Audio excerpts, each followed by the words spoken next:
Bendito sea el nombre del Señor. Vamos a pasar a la parte de la palabra del Señor.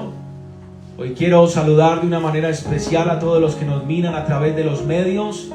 Que el Señor los bendiga. Esperamos que ustedes puedan ser bendecidos, tanto como los que estamos aquí, con la palabra del Señor. La palabra del Señor es como espada de doble filo. Mientras me corta a mí, te corta a ti, nos corta a cada uno de los que estamos aquí y discierne las intenciones de nuestro corazón, y así la palabra pasa a ser lumbrera a nuestro camino y podemos empezar a corregir nuestros pasos. Así que le invito a abrir la palabra del Señor, y esta noche lo vamos a estar haciendo allí en el segundo libro de Samuel, capítulo 11.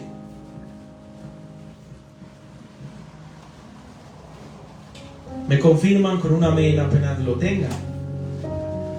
Segunda de Samuel, capítulo 11.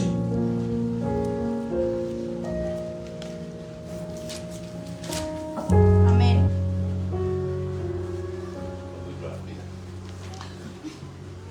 Vamos buscándolo todos rápidamente. Quisiera que todos pudieran leer conmigo.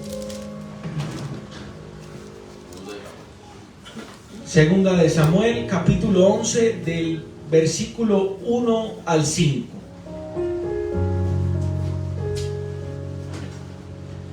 Amén, ¿todo lo tienen? Amén. Bueno, vamos a escuchar atentamente la palabra del Señor. Leemos bajo la dirección del Padre, del Hijo y del Espíritu Santo, y vamos a ponernos en pie en señal de reverencia a nuestro gran Dios.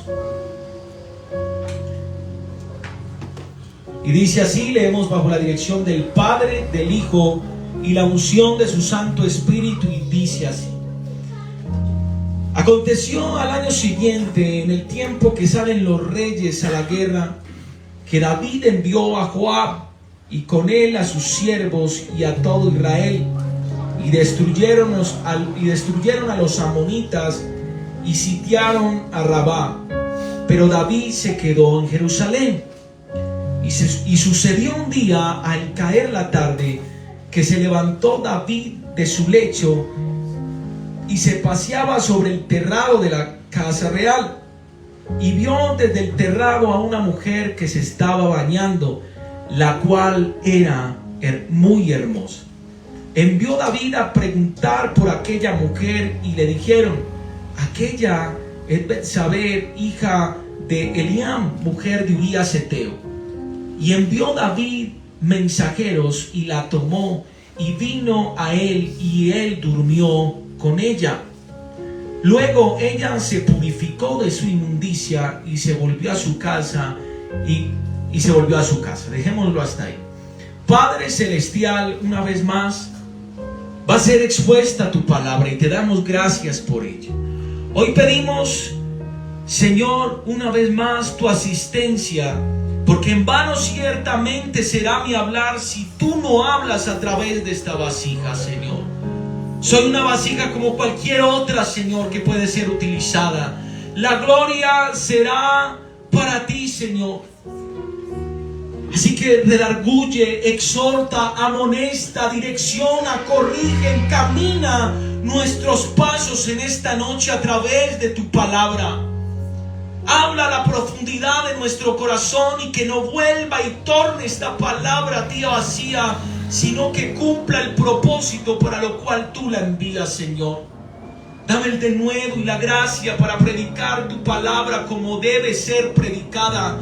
Que no sea palabra ni de sangre ni de carne, sino que sea inspirada por ti, Señor. No quiero llegar con las manos vacías, Señor. Tú eres el que la llena.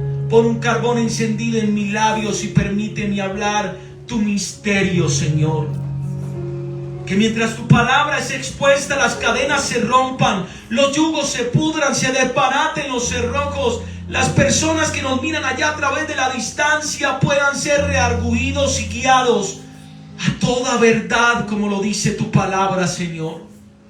Así que nos ponemos en tus manos y te pedimos que avergüences todo lo que quiera oponerse a la libertad de tu Santo Espíritu y a la concentración de cada vida que ha decidido darse cita para escuchar el mensaje de tu palabra. En el nombre poderoso de Jesús te damos gracias. Amén y amén. Pueden tomar asiento, mis amados hermanos. Hoy vamos a estar hablando en este corto tiempo que tenemos bajo el tema el peligro de estar ociosos. Repito, el peligro de estar ociosos. Para los que no saben qué significa la palabra ocioso, pienso que la mayoría de nosotros sabemos más o menos el significado. Sin embargo, me gusta coger el diccionario para poder profundizar en cada palabra que se habla en cuanto al tema.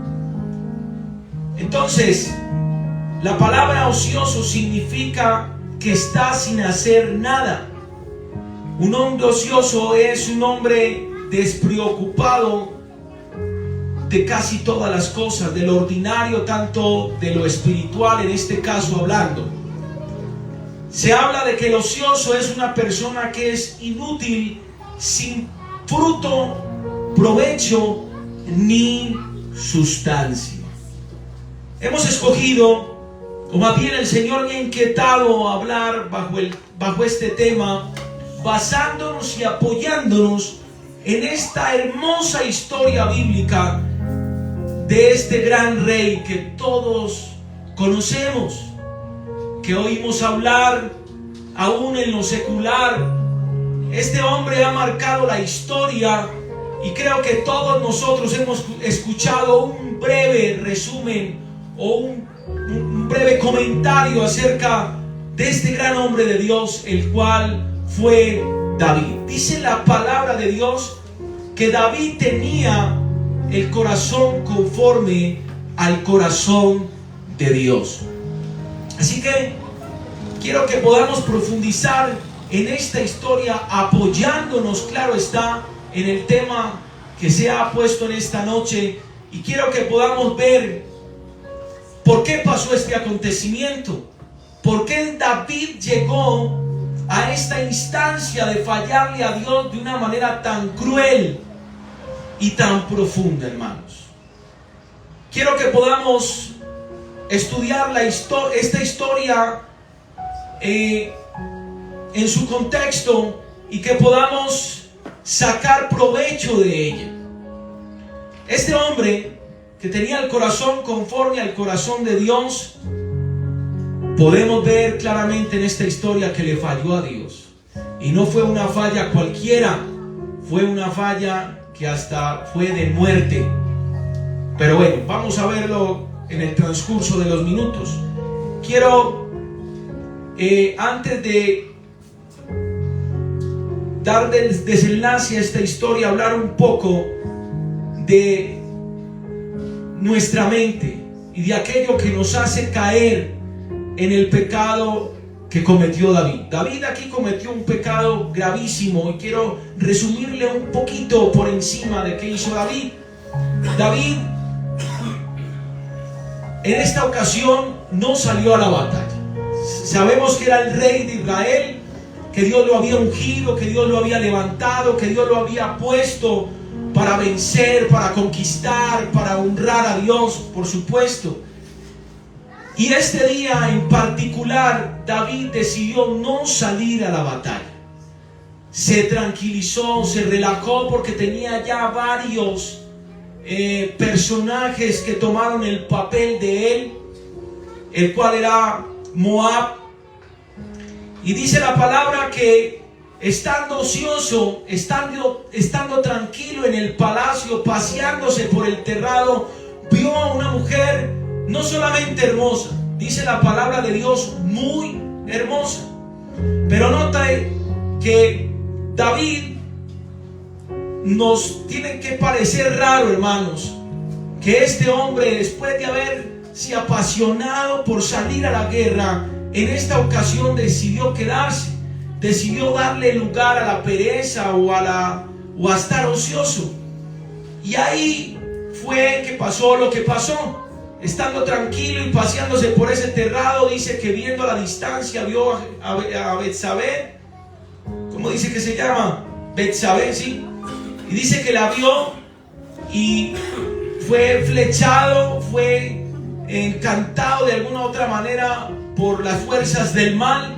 Y este hombre no solamente la codició, sino que mandó a llamarla. Y ya sabemos, leyendo la historia, que se llegó a ella, tuvo relaciones con ella y luego ella salió y como si no hubiera pasado nada. Amén. Entonces quiero que notemos algo importante. En primer lugar, vamos a hablar, antes de estudiar todo el tema, qué pasó con David, qué repercusión tuvo el haber hecho esto. Quiero que podamos mirar algo más importante, y es enfocarnos en el tema de estar ociosos. Este hombre tenía que estar en la guerra. Sabemos que en nuestra vida espiritual no tenemos lugar al descanso. Tenemos que estar vigilantes, porque la palabra de Dios dice que el diablo anda como león rugiente mirando a quien devorar. Él no descansa. Así que la palabra siempre nos llama a estar atentos, a velar, a orar para no entrar en tentación, a estar ocupados, a no estar ansiosos. Ahorita más luego vamos a ver algunos versículos bíblicos que nos hablan los apóstoles acerca de estar ociosos. Así que sabiendo que tenemos un enemigo que nos asedia, y no solamente ese enemigo llamado Satanás, sino también tenemos un enemigo grande dentro de nosotros, el cual se llama nuestra humana y vieja naturaleza, aquella que Dios quiere que nosotros hagamos a un lado para fortalecer el hombre creado según Dios. Bendito sea el nombre del Señor. Así que nuestra mente pasa a ser el campo de batalla donde el enemigo suele minar, hurtar y destruir. Es en la mente donde se libran las peores batallas de nuestras vidas. Todo tiene que pasar por nuestra mente, bajar a nuestro corazón, y así sucesivamente es fecundado y dado a luz, sea tanto lo bueno o sea como lo malo. Hay un dicho por ahí que dice: no puedo impedir que los pájaros vuelen sobre mi cabeza, pero sí puedo impedir que hagan nido en ella. Van a llegar muchos pensamientos a nuestra vida, van a llegar un sinnúmero de tentaciones, dardos envenenados del maligno, pero está en nosotros el no dejarnos minar, el no dejar sembrar los huevos en nuestra cabeza, sea tanto del enemigo como nuestra humana y vieja naturaleza. Entonces, hoy queremos ver el peligro, sabiendo que nuestra mente es el campo de batalla. Tenemos que añadirle a esta enseñanza que la ociosidad o la pereza es una puerta abierta y muy grande para que el enemigo entre a hurtar, o para que nuestra humana naturaleza vuelva y se levante y quiera tomar las riendas de nuestra alma y así hacer que nuestro cuerpo le obedezca. Bendito sea el Señor. Mire, hay un dicho por ahí, y yo sé que usted lo ha escuchado, y es muy común entre casi todas las familias, por lo menos colombianas, lo he escuchado desde mi niñez, y es que una mente desocupada es el taller del diablo.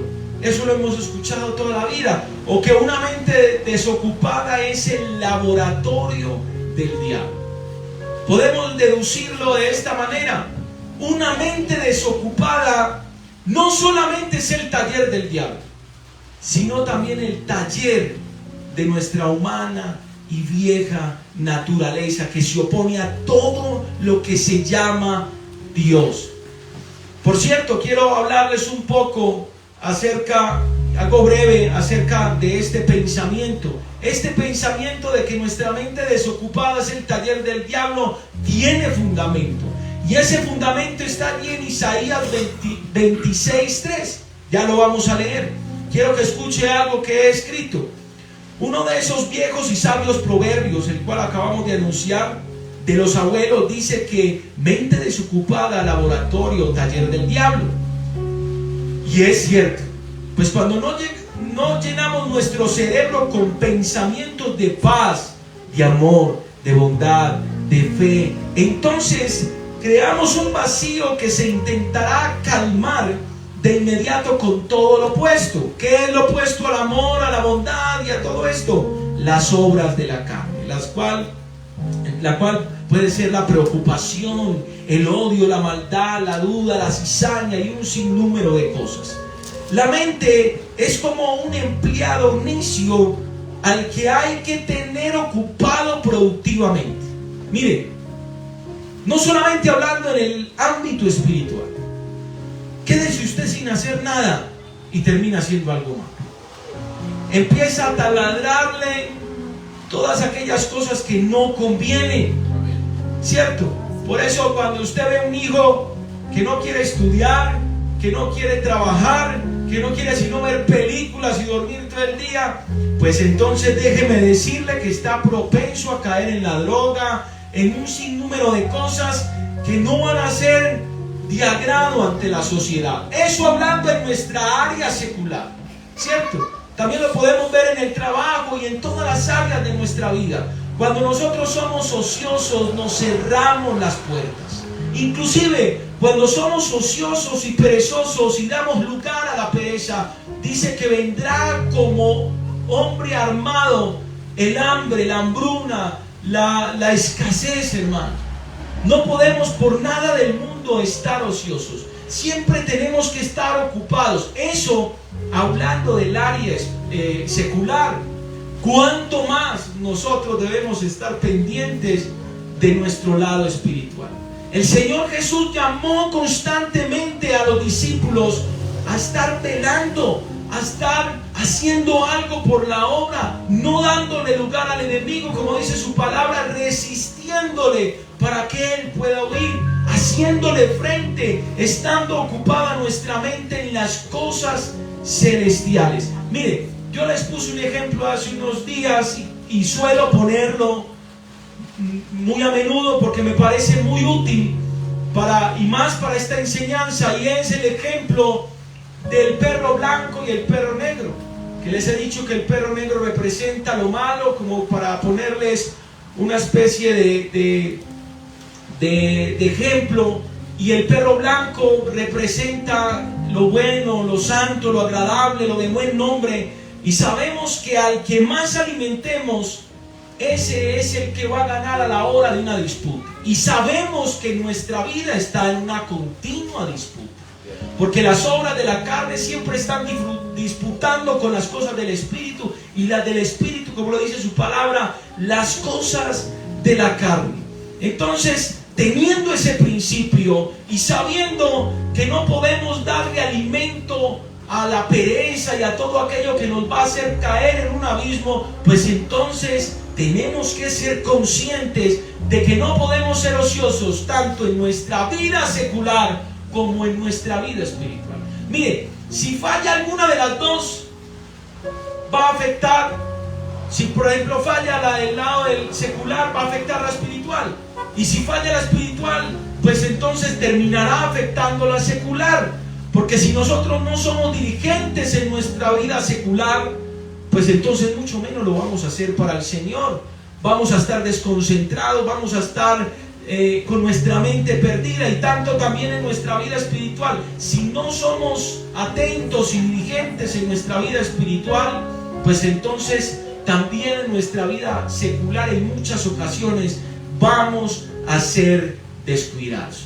Entonces, no hay peor cosa que el estar desocupados, que el tener un espacio donde poder hacer algo y decidir echarnos a una cama, decidir darle lugar al alimento de la carne, pues entonces sepa que viene la caída en camino acercándose a usted. Entonces, sigo leyéndoles. La mente es como un empleado, como les decía, necio al que hay que tener ocupado productivamente. La mente no para ni un instante, ni siquiera cuando dormimos. Todo el día está generando pensamientos de acuerdo a la materia prima con la que nosotros la alimentamos.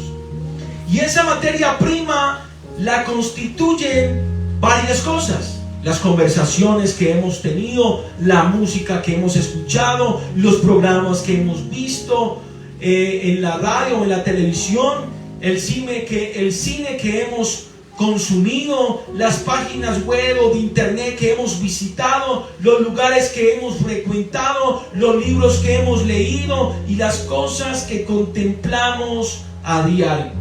Por tal motivo es importante dar de comer a nuestra mente buena comida y tenerla ocupada en asuntos importantes. En este caso, nosotros como cristianos e hijos de Dios sabemos que es en las cosas espirituales, que valgan por supuesto la pena para nuestro provecho espiritual, para nuestro progreso, para nuestra madurez y sano desarrollo. Una mente bien disciplinada en el área espiritual puede llevarnos muy alto en la vida y en las manos de Dios, pero también si es indisciplinada puede enterrarnos muy pronto y muy profundo. Esto es un tema que no se suele predicar mucho, ¿cierto? Y hay lugares donde le contemplan la pereza a la gente. Este debe ser un lugar que se caracterice por hacerle caer en cuenta al pueblo en qué están fallando y cuál es la llave que abre la puerta de aquellas bendiciones que Dios ha mandado. Yo les estaba diciendo ahora que este pensamiento, no solamente este dicho, es algo que no tenga sustento bíblico, lo tiene. Y les había dicho, ¿cuál era? ¿Isaías qué? Isaías 26:3. Y mire lo que dice: tú guardarás en completa paz aquel cuyo pensamiento en ti persevera, porque en ti ha confiado. Así que si nuestro pensamiento es diligente, porque cuando habla de perseverar habla de constancia, habla de no darle lugar a la ociosidad. Así que si nuestra mente persevera en Él, nosotros no le vamos a dar lugar a la ociosidad. Amén.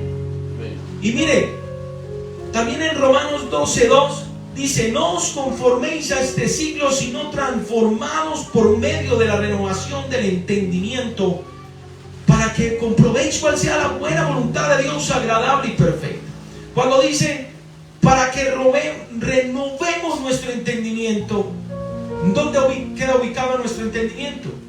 Aquí nos está hablando de nuestra mente, de nuestro campo de batalla.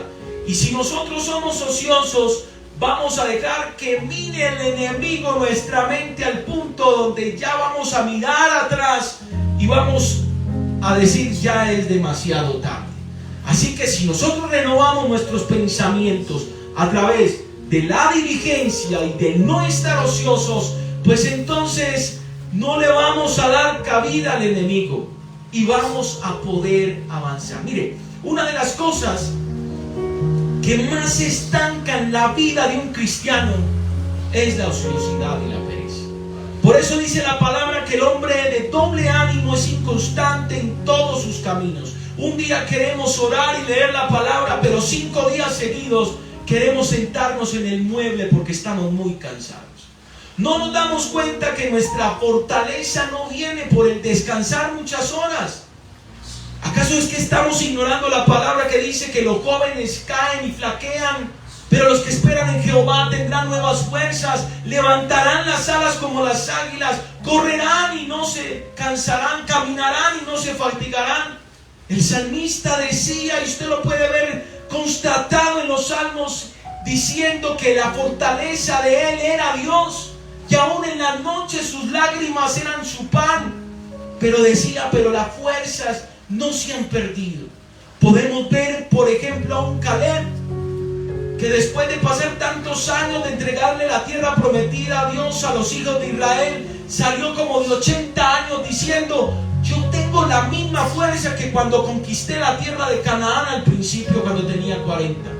Con la misma fuerza tomaré el monte que me prometió Josué. Entonces, y hay un sinnúmero más, hermano. Mientras que el hombre exterior se va desgastando, dice el apóstol Pablo, el hombre interior se va renovando. Cierto hombre de Dios, David Brainerd, decía, y viene a mi mente, decía: nada iguala el descanso que da estar una hora en su presencia. Ni todos los spas del mundo, ni todo el descanso que pueda tener puede igualarse a una hora efectiva en su presencia. Sale renovado uno. ¿Es así o no es así, hermano? Puede estar uno trasnochado, puede estar uno de varios días de no haber dormido, pero un momento en su presencia, hermanos, nos hace renovar las fuerzas. Por eso dice el salmista: su vara y su cayado te infundirán aliento. Él hace nuestros pies como de sierva. ¿Quién sabe qué es una sierva? Está hablando de una cabra que anda por el peñasco, y aún así, estando en esos peñascos, ella sube cuesta arriba sin dificultad, hermano, y se sostiene, y tiene la fuerza de sostenerse, y aún después del ataque de un gato, de un leopardo, del que sea, tiene la fortaleza de sostenerse. Inclusive aún su enemigo cae por el peñasco y a ella no le pasa nada. Por eso el salmista se compara la fuerza de Dios, la estabilidad de Dios, con la fuerza de una sierva. Su palabra dice que Él no nos ha dado espíritu de esclavitud, de debilidad, sino de dominio propio. Tenemos la ayuda del Espíritu Santo, cosa que no tenían nuestros antiguos ancestros, nuestros antiguos patriarcas. Tenemos esa fortaleza, así que no podemos darle lugar a la ociosidad, no podemos darle lugar a la pereza, porque por eso no vamos a crecer. Se nos van a pasar los años, hermano, y es una realidad que llegaremos a viejos, y el propósito que Dios tenía con su vida y con mi vida la vamos a ver casi que culminando, y vamos a tener que llorar y decirle al Señor: Señor, me la pasé comiendo, trabajando y durmiendo, y llegaron mis últimos días y no hice nada por tu obra. Ese propósito que tenías en mi vida se echó a perder. Así que no podemos perder tiempo, hermano.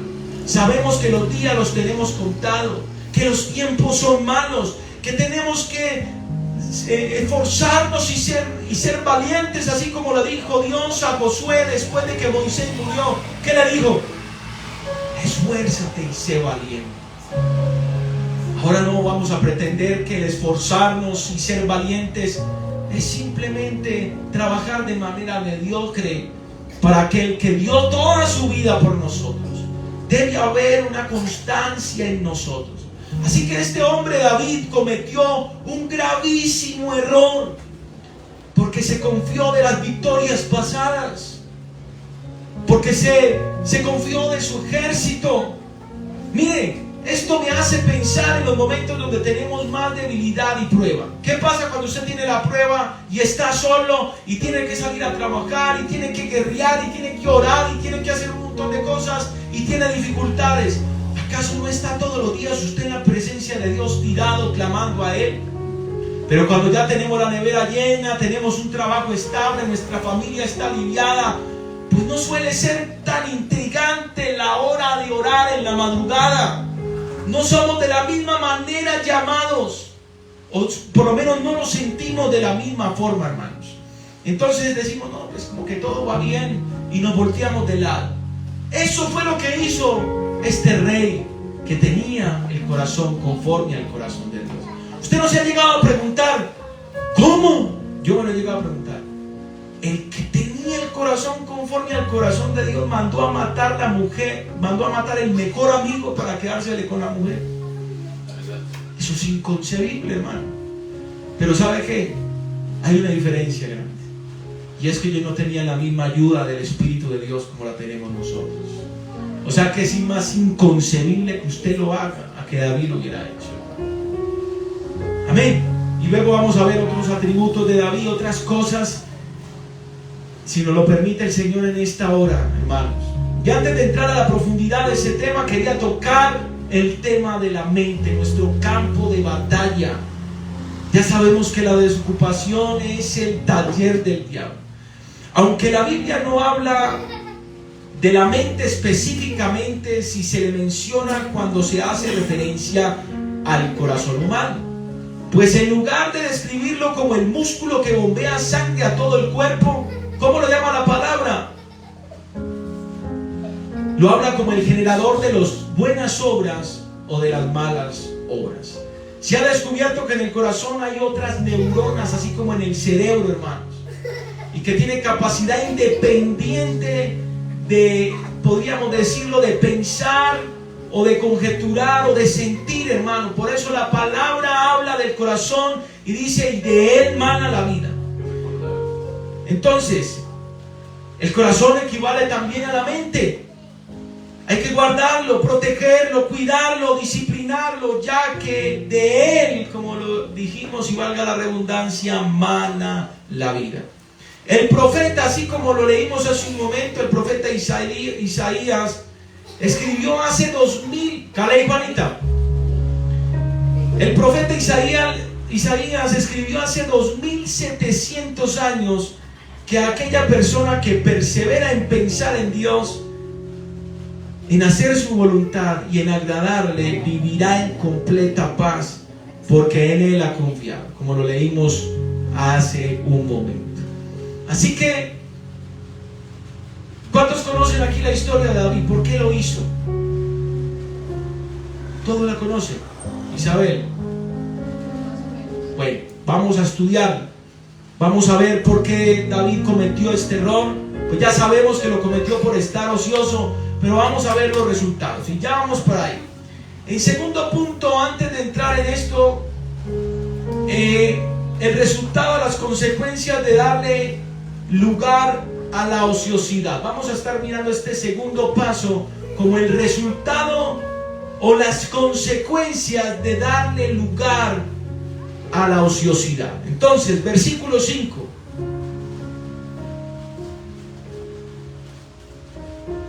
Versículo 5. Vamos a leerlo.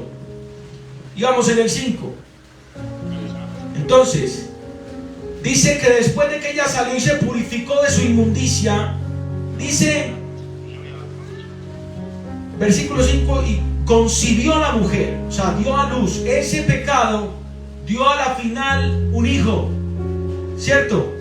Y envió a hacérselo saber a David. O sea, David estaba sano de que había quedado en embarazo. Inclusive hasta concibió un hijo. O sea, pasó un tiempo donde David no se dio tiempo, no se dio cuenta. Sí se dio cuenta. Y vamos a ver qué pasó después. Obviamente el niño nació, pero vamos a ver qué pasó con él. Perdónenme. Entonces dice, y mandó a decir a David, estoy encinta. Ahí todavía no había nacido, perdónenme. Entonces David envió a decir a Joab, que era el que estaba liderando la batalla, envíame a Urías Eteo, o sea, hágamelo venir. Y Joab envió a Urías a David. Cuando Urías vino a él, David le preguntó por la salud de Joab. O sea, estableció una conversación con él, y por la salud del pueblo, y por lo que estaba pasando allá, y por el estado de la guerra. Después dijo David a Urías, desciende a tu casa y lava tus pies. Y saliendo Urías de la casa del rey, le fue enviado presente de la mesa real. Mas Urías Eteo durmió a la puerta de la casa del rey con todos los siervos de su señor, y no descendió a su casa. O sea, David estableció una conversación con él. David estaba nervioso porque tenía miedo de que este hombre, que era uno de sus mejores guerreros, se diera cuenta qué había hecho después de haber estado ocioso. Entonces dice que lo mandó a llamar, como lo acabamos de leer, estableció la conversación con él. Y entonces, bueno, ¿y cómo va la cosa? Pero detrás de eso ya estaba la estrategia de David, tratando de encubrir el pecado. Y entonces le dice, bueno, se me va a ir, le voy a dar un descansito. Usted que ha sido tan buen guerrero, mínimo le dio unas palmaditas encima del lomo. Y le digo, váyase para la casa, lávese sus pies. Y dice que le envió de la cena de la casa real, o sea, le envió un manjar. Pero resulta que Urías Eteo, como era un guerrero que sabía cuál era su posición, y sabía que todo el pueblo estaba ya en la batalla, ¿qué dijo él? No, yo no me puedo ir para mi casa. Antes tengo que estar a las puertas del rey para defenderle en caso de que llegue el enemigo. ¿Quién sabe? Esos son los hombres que Dios quiere, que estén pendientes y atentos a todo mover espiritual, a todo lo que el Señor ordena. Entonces dice la palabra de Dios, y usted puede leer esta historia hasta el final. ¿Y qué pasó? Yo voy a tratar de resumírsela. Le íbamos a leer, pero voy a tratar de resumírsela para poder terminar. Entonces dice que se quedó afuera y luego se levanta David. ¿Usted sabe por qué David lo mandó para irse para la casa? Porque quería que él se acostara con su esposa para que el hijo que ya estaba encinta coincidiera con el estar él con Urías, la mujer con Urías. Quería tapar el pecado. Así que se viene con esta sorpresa el otro día y, uy, ¿cómo así? Este no se fue para la casa, ¿qué hago? Y le digo, no, yo voy a darle otro día para que usted descanse.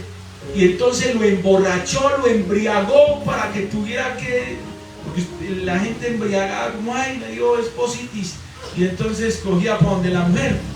Pero resulta que dice que se emborrachó, se embriagó y se quedó con los demás guerreros o con los soldados que habían venido charlando, y ahí se quedó dormido.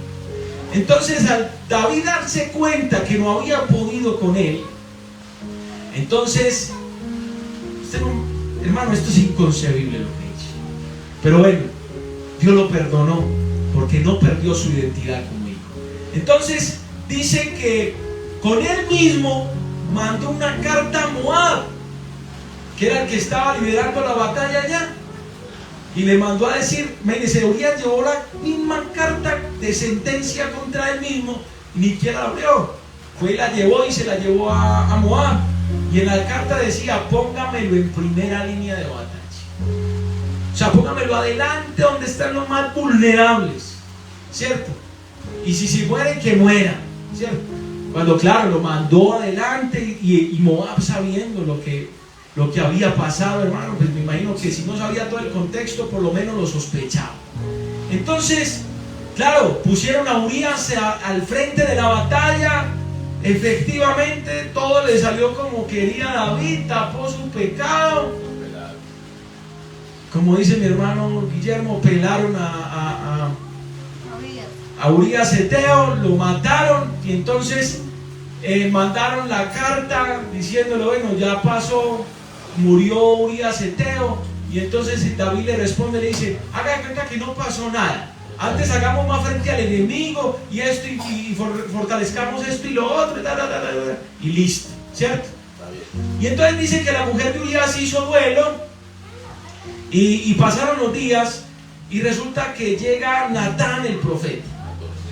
Y entonces llega y se le aparece a David, le dice, bueno, David, te tengo algo que decir. Y como el rey era el encargado como de, en los asuntos más difíciles, como ser el juez, y en las cosas injustas, como él decir, bueno, me parece justo esto y esto, maten a tal persona o encarcelen a otra. Era la persona que Dios le daba la sabiduría como rey para decidir qué hacer con las injusticias. Entonces, eso lo encontramos allí en el capítulo 12. Espero que usted se lo pueda leer, hermano. Esto enriquece mucho el mensaje. Entonces llegó Natán y llega y le dice, había dos hombres en una ciudad. Le dice, esta es la historia que le voy a contar, y esto es lo que está pasando. Usted me va a ayudar a resolverlo. Y David se sienta muy juicioso a escuchar. Habían dos hombres en la ciudad, el uno rico y el otro pobre. El rico tenía numerosas ovejas y vacas, pero el pobre no tenía más que una sola corderita que él había comprado y criado, y que había crecido con él y con sus hijos juntamente, comiendo de su bocado y bebiendo de su vaso y durmiendo en su seno, y la tenía como una hija. Y vino uno del camino al hombre rico, y este no quiso tomar de sus ovejas y de sus vacas para guisar para el caminante que había venido, o sea, el rico, el caminante que había venido, sino que tomó la oveja. No la tomó del rico, sino que la tomó del pobre y le preparó para aquel que había venido. Entonces se encendió el furor de David. Mira pues el descaro. Se se encendió el furor de David en gran manera contra aquel hombre y dijo a Natán, o sea, él pensó que Natán le estaba contando una historia real, ¿cierto? Y entonces dice David, vive Jehová, que el que tal hizo es digno de muerte y debe pagar la cordera con 4 tantos, o sea, que lo maten y que pague con 4. Y no tuvo misericordia. Entonces dijo Natán a David, tú eres aquel hombre, así ha dicho Jehová, Dios de Israel. ¿Te imaginas el susto que sintió David? Yo creo que se puso blanco como un papel.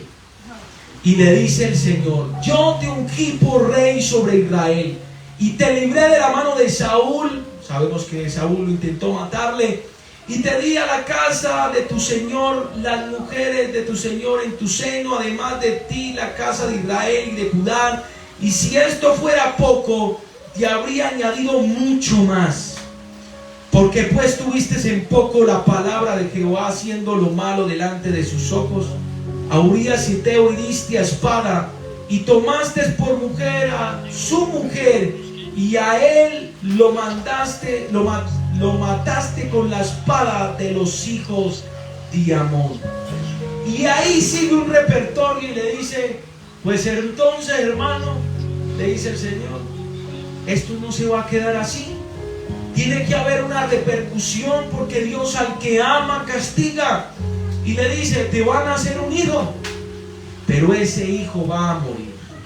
Ese va a ser el castigo. Y no solamente ese, sino que de ahora en adelante tu descendencia se levantará contra ti. Tus propios hijos querrán matarte. Y David no simplemente cogió y se descarrió y dijo, no, ya Dios no tiene nada conmigo, como suelen hacer muchos hombres que pecan y claudican. Miren, hay una gran diferencia. No estamos exentos de pecar y que Dios nos guarde, porque dice la palabra, el que quiera estar firme, mire que no caiga. Pero mire, yo me he preguntado varias veces, ¿qué tuvo David para que la palabra hubiera dicho que su corazón era conforme al corazón de Dios? Hermano, ¿sabe qué tenía David? Que no perdió su identidad como Dios. Cometió un pecado. Es más, si usted analiza el salmo que leí ahora, Salmo 51, ahí usted puede ver, lo puede leer en su casa, la angustia que sentía David. Después de que Natán le da esa profecía, que termina venciendo. O por lo menos la estrategia del boxeador más inteligente. Espera que el otro dé golpes y que se canse. Y cuando ya ve que el otro como que se relajó y como que perdió la fuerza, ahí sí coge con toda la fuerza y ¡pum! Y lo tiró al horno. Y eso es lo que está esperando el enemigo, que pase lo que pasó con David, que salía a la guerra continuamente, y este día que decidió no salir a la guerra, ese día fue derribado, así como él había derribado. Aquí fue el día que fue derribado. Y quiero que sepamos algo claro. Usted puede perseverar 1 año, 2 años, 3 años, hasta 20 años, pero si usted baja la guardia, le pasa lo que le pasó a David. Así de sencillo.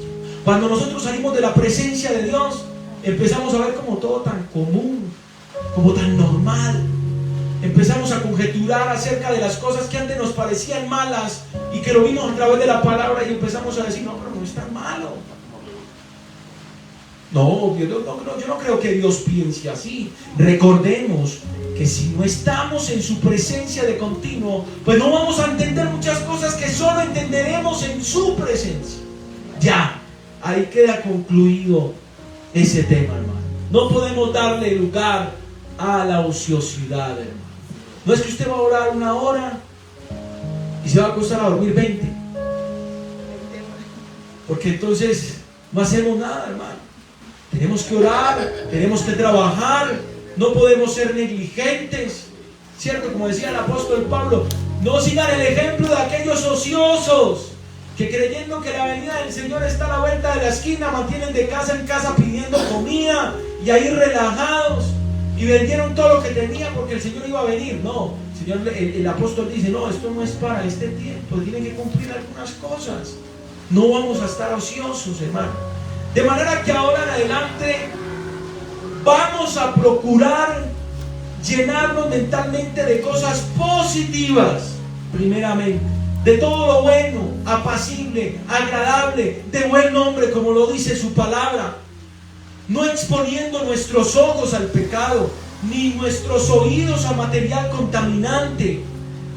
Vigila bien por lo que le das de comer a tu cerebro, pues tus neuronas te pueden enriquecer o te pueden empobrecer. Dependiendo de la materia prima que les des a procesar, va a depender tu victoria. Y jamás se te ocurra dejar tu mente en blanco, tu mente ociosa y sin ocupación, porque se convertirá en una máquina sumamente peligrosa. En otras palabras, tenemos el enemigo trabajando ahí, martillando ahí. Y así que tenemos que no proveer para los deseos de la carne, no proveer para la pereza y la apatía y la ociosidad, sino más bien todos los días decir: voy a salir a la batalla. Todos los días, hermano. En el carro, en la moto. Si no le dio tiempo, se le pasó la alarma, allá en el trabajo, en el baño, en la mente constantemente, con toda oración y súplica en el Espíritu, como lo enseña su palabra. Mire, termino con esto. Mire el llamado que le hace Pedro a la iglesia de no estar ociosos. Y quiero que usted abra la palabra de Dios en segunda de Pedro, capítulo 1, del versículo 3 al 11.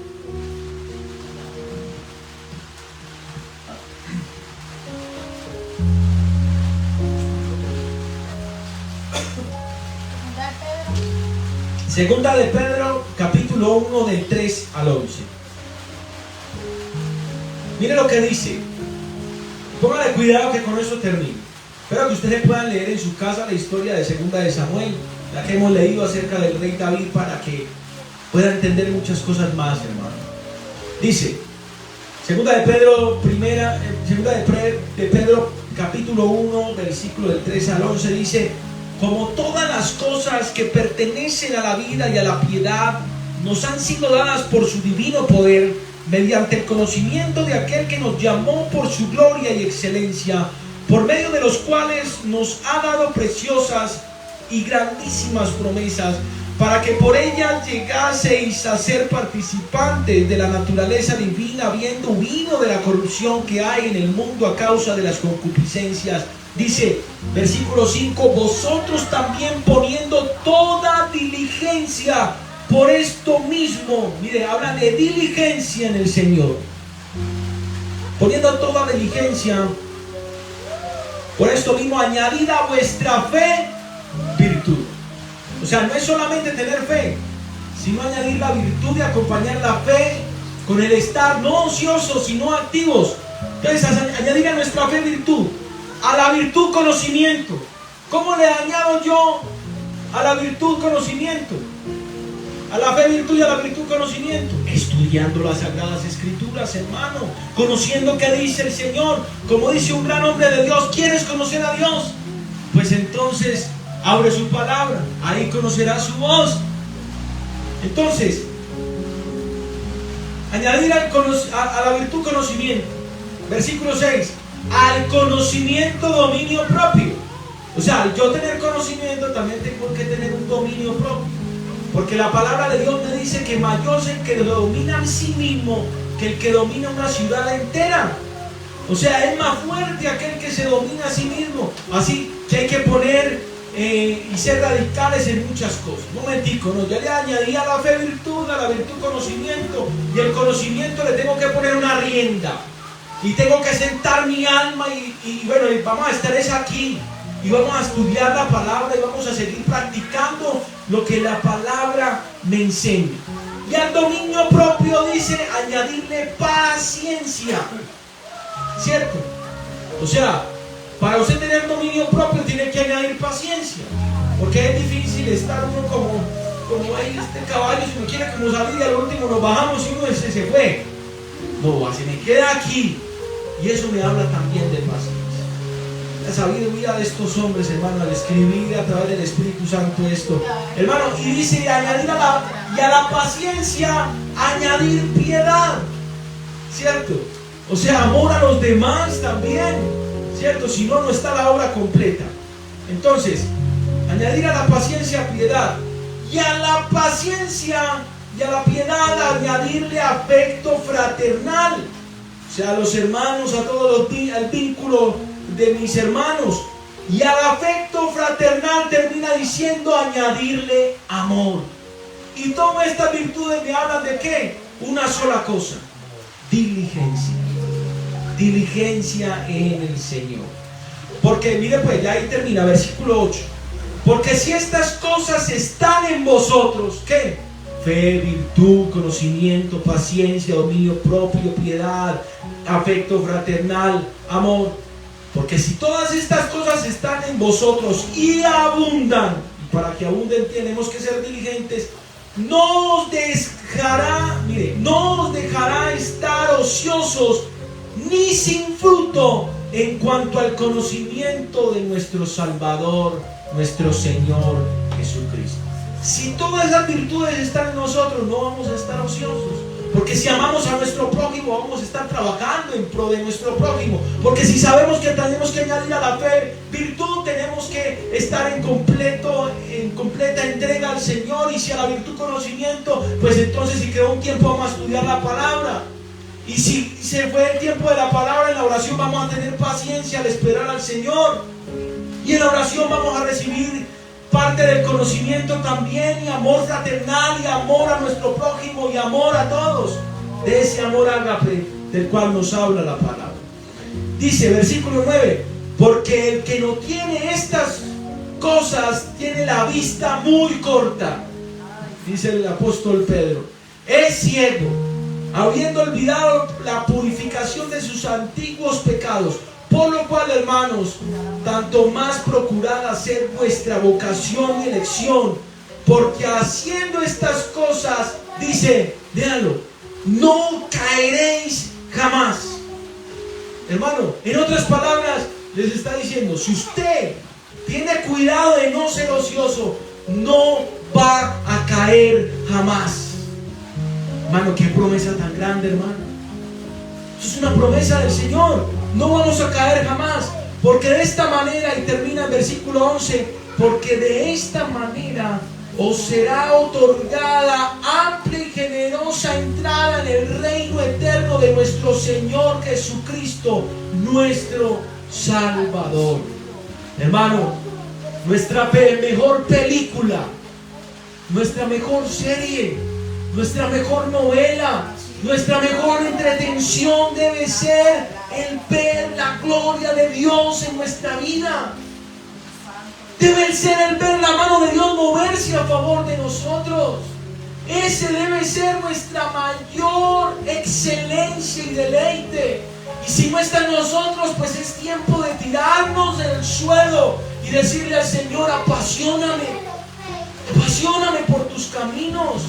La palabra de Dios dice, acercaos a mí y yo me acercaré a vosotros. No espere que Dios traiga la pasión si usted no se acerca a Él. Algunos están sentados esperando a que la pasión venga y los coge y los levante. La pasión vendrá al usted hacer la fuerza necesaria, con toda su fuerza acercarse al Señor a través de su gracia. Esa es la manera, hermano. Mire, el evangelio, la vida cristiana es como si nadáramos contra la corriente. Pero detrás de esa corriente hay un lazo del cual nos podemos agarrar, y el cual es nuestro Señor Jesucristo. Tenemos una ayuda, la cual es el Espíritu Santo. Si nos agarramos y nos asimos de esa cuerda, vamos a pasar la corriente recia, hermano. Pero sepamos que nuestra fuerza no vamos a poder. Así que es momento de acercarnos confiadamente al trono de la gracia y decirle al Señor, Señor, bueno, pasó el día, pasaron las horas y llegó el momento de mi descanso. ¿Quiere que le diga una cosa? Su descanso debe ser descansar en Dios. Ese es su descanso, hermano. Ese es mi descanso. Descansar en la presencia de Dios. Así sea que nos quedemos dormidos de rodillas, ahí está nuestro descanso, hermano. No hay otro lugar donde tenemos descanso, donde haya descanso en nuestra alma. Podemos dormir 20 horas y levantarnos con el cuello engarrotado, preocupados, ansiosos, sintiendo miedo, sintiendo angustia. La única manera de descansar es en Dios. Venid a mí todos los cansados, que yo los haré descansar. Venid a mí todos los cargados. Su carga no se va a ir por mucho que duerma. Se pueden dar todos los masajes del mundo. Amén. Y no va a sentir la paz que siente usted una hora en su presencia, hermano. Lo que pasa es que tenemos que añadir a nuestra virtud dominio propio. A este dominio propio tenemos que añadirle conocimiento. Tenemos que estar firmes, sabiendo que nuestra lucha no termina, hermano. Incline su rostro ahí donde está. Vamos a orar al Señor.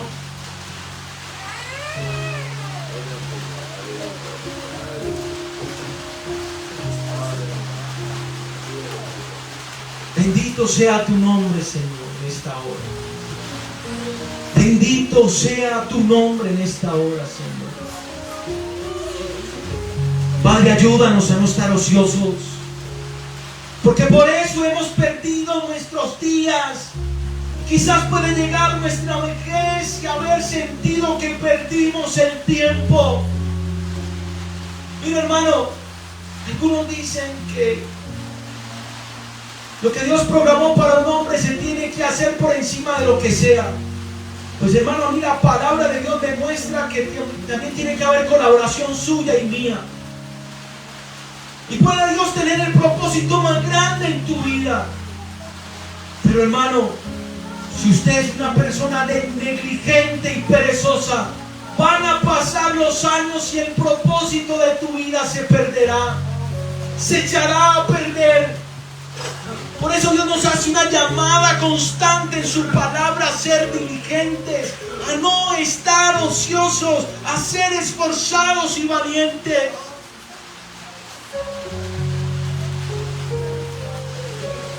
Tenemos que poner de nuestra parte, hermano.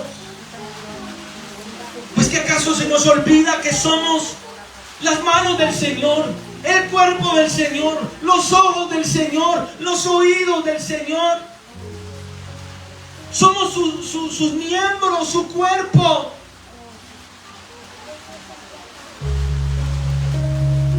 Él ha designado a su iglesia el crecimiento del reino espiritual en esta tierra. Nos ha entregado esa responsabilidad y nos ha dicho: ir por las naciones y hacer discípulos, bautizándolos en el nombre del Padre, del Hijo y del Espíritu Santo. Es tiempo de darle lugar a lo eterno. Que nuestros oídos y nuestros ojos estén mucho más atentos a lo espiritual y mucho más cerrados a lo sensual y carnal. Queremos ver el fruto de la aflicción de Cristo, pues entonces nos vamos a tener que humillar y vamos a tener que menguar para que Él crezca en nuestra vida. Allá a la distancia, Señor, por favor, redarguye a aquel que escucha el mensaje de tu palabra. Permítenos salir de este adormecimiento, Señor. Permítenos volver al primer amor. Mira, viene a mi mente cuando usted está enamorado de alguien, perdidamente enamorado. Hermano, usted no pierde un segundo en su mente de pensar en aquella persona a la cual ama. Usted va de un lado para el otro y si tiene una tarea que hacer, la termina rápido por ir a encontrarse con su paloma, con su amada o con su amado. Dentro de usted hay una pasión tan grande que usted no ve la hora de estar con esa persona, de trabajar en pos de esa persona. Si se enferma la pasión por el amor que le tienes, te hará caminar kilómetros por visitarla, por llevarle su droga, por consolarla. No te importará hablar hasta las 4 o 5 de la mañana con tal de que ella se sienta acompañada o él se sienta acompañado. Así debe ser nuestro amor, con diligencia, con entrega, con entusiasmo. Vuelve al primer amor. De lo contrario no vas a ver resultados en tu vida. Vuelve al primer amor, y si nunca lo has tenido, dile al Señor que tus cuerdas de amor caigan sobre mí. De manera constante, Señor, que tus cuerdas de amor caigan sobre mí. Y así no queda nuestro cuerpo. Así nuestro cuerpo se revele. Así venga el sueño. Así venga lo que sea. Si en usted hay pasión, podrá vencerlo. Y si no hay pasión, pues entonces pídasela al Señor, el cual da abundantemente y sin reproche, porque todo lo que pidiéramos conforme a su voluntad nos será hecha, dice su palabra. ¿Acaso el pedir pasión está por fuera de su voluntad? Pienso que no, hermanos. Con la misma fe que pedimos algo económico, pidamos pasión, pidamos entrega. Aquí están todas estas personas que nos miran a través de este medio. Por favor, allá a la distancia, Señor, sana, levanta, restaura, transforma, da fuerzas al que no tiene ninguna. Lleva a la profundidad de cada corazón tu palabra. Permítenos entender tu llamado, Señor. Permítenos entender tu llamado, Señor. Que no nos pase como a David. Que no nos confiemos de las victorias de ayer. Que cada día salgamos a la batalla. Señor, que cada día salgamos a la batalla. Que todos los días salgamos a la batalla. Hable con el Señor ahí donde está. Hable con el Señor.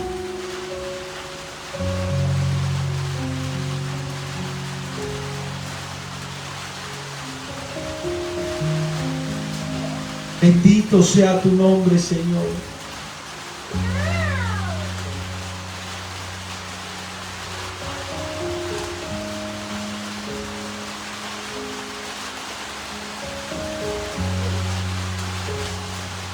Que no se nos ocurra salir a la batalla sin que su presencia nos esté asistiendo.